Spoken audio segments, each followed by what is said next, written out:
सलाम सलाम आमीन सत श्री अकाल। इस कार्यक्रम में आपका हार्दिक अभिनंदन, भद्र स्वागत। आइए आज हम प्रकृति के बारे में चर्चा करेंगे। प्रकृति के मूल्यता को जानने की प्रयत्न करेंगे। प्रकृति के साथ हमारा जो कुव्यवहार को हम परिवर्तन करने के प्रयत्न करेंगे। प्रकृति के साथ प्राकृतिक रूप से रहने से हमें कितना आनंद शांति मिलेगा, इसके बारे में आज हम चर्चा करके अध्ययन करके अपने इस जीवन यात्रा में अगर कोई त्रुटि है तो उसे हम संवार कर सुधार कर जीवन की यात्रा को शांति से बिताने की प्रयत्न करेंगे। देखिए, मनुष्य का मूलभूत आधार सांसें है, श्वास। सांस ना ले पाए तो व्यक्ति 1 मिनट भी नहीं जी पाएगा। 1 मिनट तो बहुत हो गया, 20 सेकंड भी नहीं जी पाएगा। तो सांसें सबसे बड़ी मूल्यवान चीज है। सांसों के बाद में जल, पानी, जो द्वितीयतः मूल्यवान वस्तु है पानी है। जल ही जीवन है कहते हैं। अपना जो शरीर है 75% of our body made with water, पानी में बना हुआ है। 75% अपना शरीर, बाकी रेस्ट 25% जो है हाड़ मांस में बना हुआ है। तो पानी अत्यंत आवश्यक है पीने के लिए, नहाने धोने के लिए, खाना बनाने के लिए, इन सारे चीज़ों के लिए पानी का अत्यंत आवश्यक है। पानी के बाद जो तीसरे नेसेसरी नीड है, तृतीय अत्य आवश्यक चीज जो है अन्न है, आहार है। अन्न के बिना भी शरीर अन्नमय कोशा है। अन्न के बिना परिचालन करना अति कठिन हो जाएगा। इन 3 चीजों को मद्देनजर रखते हुए, इन 3 चीजों की आवश्यकता को हम पूर्ति करते हुए, इन 3 चीजों को बैलेंस करते हुए, ये मूलभूत आधार है। इनके बाद में बाकी चीजें आता है, घर, कंप्यूटर, टेक्नोलॉजी, ये सब बाद में है। लेकिन प्रकृति के वैल्यूज को हम नहीं समझ पा रहे। नित्य प्रतिदिन पेड़ों को काटते रहते हैं।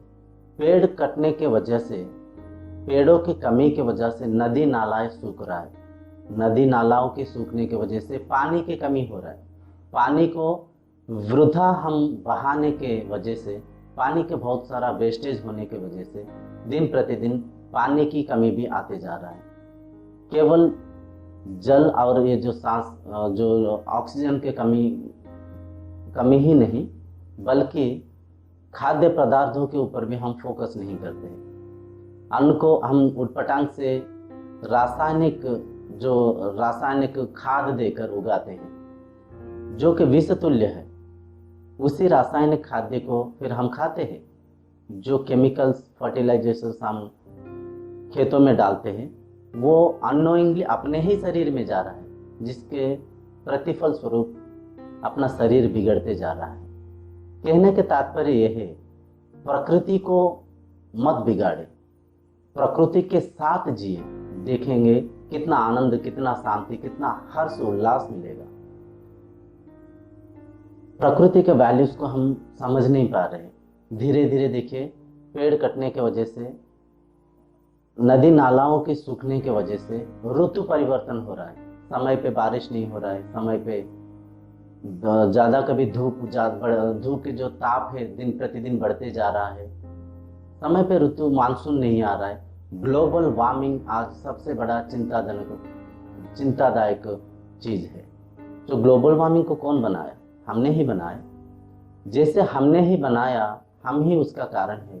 धीरे धीरे हम कोशिश करें तो ग्लोबल वार्मिंग को हम नियंत्रण में ला सकते हैं। देखिए, सन 1945 अगस्त 6 को जापान के राज्यों के ऊपर, हिरोशिमा नागासाकी राज्यों के ऊपर अमेरिका ने अटैक किया था। और सन 1947 में, 1947 में भारत को स्वतंत्र स्वाधीनता मिला था। जब भारत इंडिपेंडेंट हुआ था 1947 में, अपना देश और जापान को हम अगर तुलना के साथ तोल के देखें, जापान बहुत ही क्रिटिकल सिचुएशन में था, बहुत ही निम्न स्तर में था with the comparison of India. Bharat बहुत ही अच्छा था। हम गुलामी में तो थे, लेकिन खाने के लिए हमारे पास अन्न था, वस्त्र था, नेचर सोर्सेस था, सब कुछ था, लेकिन जापान बिल्कुल ही निम्न स्तर में था।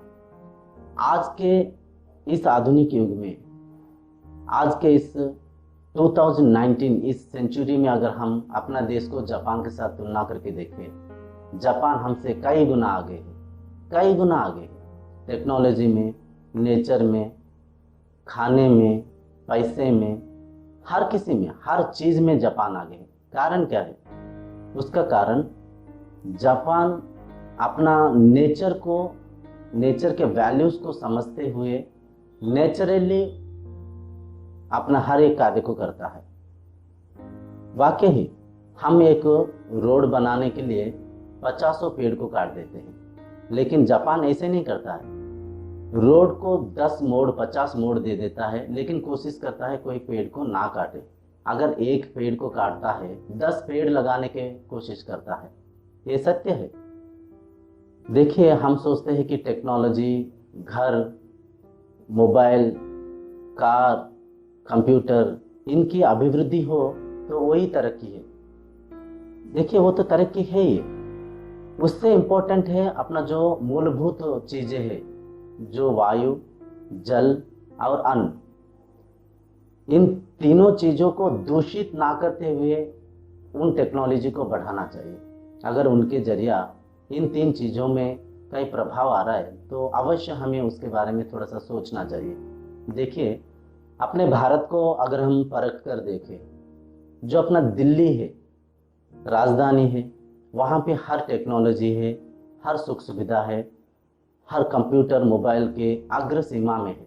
लेकिन दिल्ली ही आज एशिया में सबसे पोल्यूटेड सिटी है, सबसे पोल्यूशन ज़्यादा है वहाँ पे।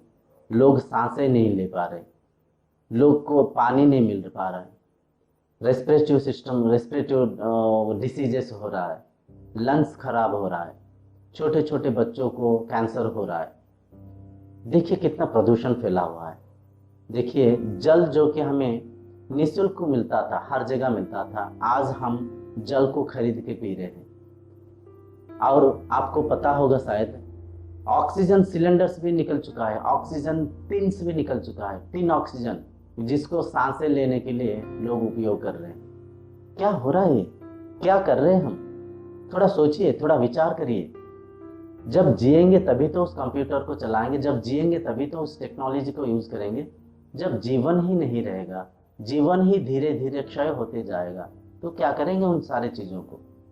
मैं ये नहीं कहता हूँ कि टेक्नोलॉजी नहीं होना चाहिए, टेक्नोलॉजी होना चाहिए। टेक्नोलॉजी के कारण ही आज हम इन कार्यक्रम को देख पा रहे, इन भावनाओं को हम एक दूसरे से आदान प्रदान कर पा रहे। मेरा कहने की तात्पर्य ये है, पेड़ पौधों की, नेचर की, जल की, वन संपदा की, पशु पक्षियों की वैल्यूज़ को समझे, उनका इम्पोर्टेंसी को, उनका प्राधान्यता को समझे। आप मोबाइल, कंप्यूटर, मिसाइल, प्लेन, कई सारा चीज़ें बना सकते हैं, परंतु आप एक फूल, फल, एक पेड़ को नहीं बना सकते हैं। ये सत्य है। आर्टिफिशियल नहीं, नेचुरली। ये सब भगवान के वरदान है। Nature is the gift of God. देखिए, प्रकृति के अंदर कितना सुंदरता है। एक फूल को नज़दीक से देखिए, करीब से देखिए, उसे परख कर देखिए, कितना सुंदरता है उस फूल के अंदर। एक फल को देखिए, एक पेड़ को देखिए, बहती हुई नदी को देखिए, गिरती हुई झरना को देखिए, एक चींटी को देखिए। चींटी में भी सुंदरता है, चींटी में भी आनंद है। उसका जो नेचर है, उसका जो नेचुरल, उसका जो एक्टिविटीज है, उसे देखेंगे भी तो आपको आनंद मिलेगा। सुबह के सूर्योदय देखिए, चारों तरफ हरियाली खेतियाँ देखिए, पेड़ पौधों से भरी हुई गांव को देखिए, कितना खुशी, कितना आनंद, कितना सुख मिलता है। ये वाकई ही सत्य है।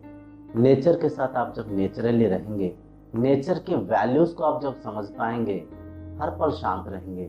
धीरे धीरे जानवरों की कमी होते हुए आजकल हम जू में जाते हैं जानवरों को देखने के लिए, शेर को देखने के लिए, कोई भालू को देखने के लिए, चीता को देखने के लिए। हम जानवरों को देखने के लिए आजकल जंगलों में तो नहीं जाते, जू में जाके जू में उनको देख के आनंद लेते हैं।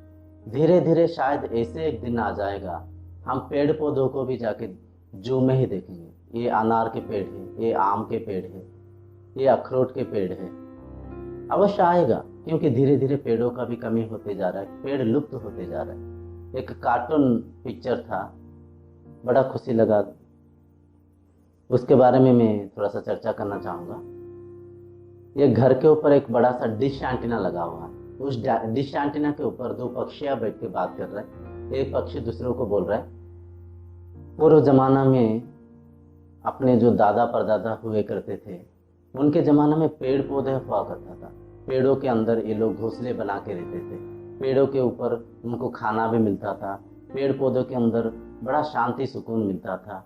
आजकल तो पेड़ है ही नहीं, आजकल हम इस डिश एंटीना को ही पेड़ बनाकर इसी के अंदर घोंसलाएं बना के रहते हैं। सत्य है, शायद ऐसे भी दिन आ जाएगा, पानी खरीद रहे हैं, हम ऑक्सीजन खरीदेंगे, हम जीवन के मूल्यों को ना समझ पाते हुए माया में मज कर नेचर के वैल्यूज को ना समझते हुए अनजाने में अशांत होते रहते हैं। कोशिश करें घर के चारों तरफ पेड़ पौधे लगाएं और कोशिश करें फल फूलों वाले पेड़ों को ज़्यादा लगाएं, जिससे हमें छाया मिलेगा, ऑक्सीजन तो मिलेगा ही, साथ ही साथ कुछ फल भी मिलेगा, कुछ फूल भी मिलेगा।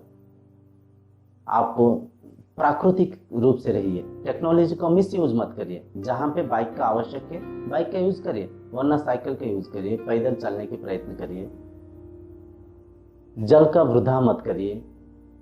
देखेंगे आप धीरे धीरे प्रकृति के साथ जीने के आप प्रयत्न करेंगे, प्राकृतिक रूप से रहेंगे, तो आपका मन इंद्रिय की जो क्षमता है बरकरार रहेगा। आजकल हम धीरे धीरे मनुष्य बॉयलर मुर्गी जैसे होते जा रहे हैं। देखिए जो देसी मुर्गी है वो प्रकृति के साथ अटैच रहता है, प्राकृतिक रूप से रहता है, धूप में जलता है, बारिश में भीगता है, जो मिले खाता है, जहाँ पर चाहे वहाँ पे खुद घूमता है, प्रकृति के साथ अटैच रहता है, तो उसका लाइफ को बहुत बढ़िया से सर्वाइव कर पाता है।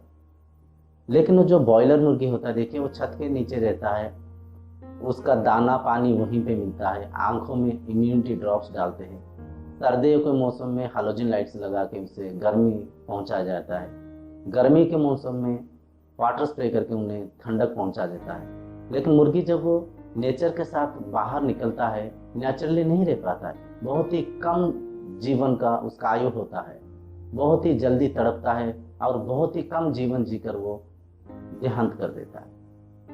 तो ठीक हम भी ऐसे ही टेक्नोलॉजी के ऊपर डिपेंड होकर नेचर से डिटैच होते हुए, नेचर के वैल्यूज को ना समझते हुए अननेचुरली हम जीते हुए उस बॉयलर मुर्गी जैसे दिन प्रतिदिन होते जा रहे हैं। मन इंद्रिय हर पल चंचल रहता है, शारीरिक क्षमता दिन प्रतिदिन कम होते जा रहा है। इस चीज़ों को हम नहीं समझ पा रहे।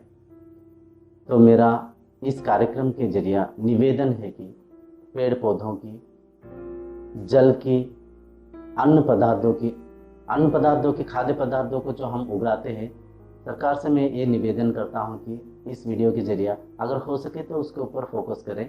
हम खाएंगे पिएंगे तभी जाकर हम बुलेट ट्रेन में जाएंगे और बड़े बड़े प्लेनों के ऊपर सफ़र करेंगे। जब खाना ही ठीक नहीं रहेगा, प्रदूषण हर जगह रहेगा, प्रदूषित वातावरण में रहेंगे, कैसे शांति को प्राप्त कर पाएंगे? कभी नहीं।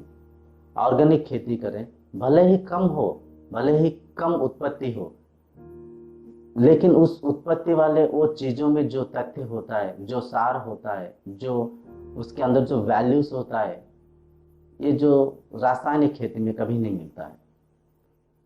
तो प्रकृति के साथ प्राकृतिक रूप से रहिए, हर पल शांति मिलेगा, हर पल आनंद मिलेगा, हर हमेशा खुश रहेंगे। इस कार्यक्रम को यहीं पर रखते हुए अगले कार्यक्रम तक आपसे विदाई मांगता हूँ। तब तक के लिए प्रणाम, सलाम, आमीन, सच्चे।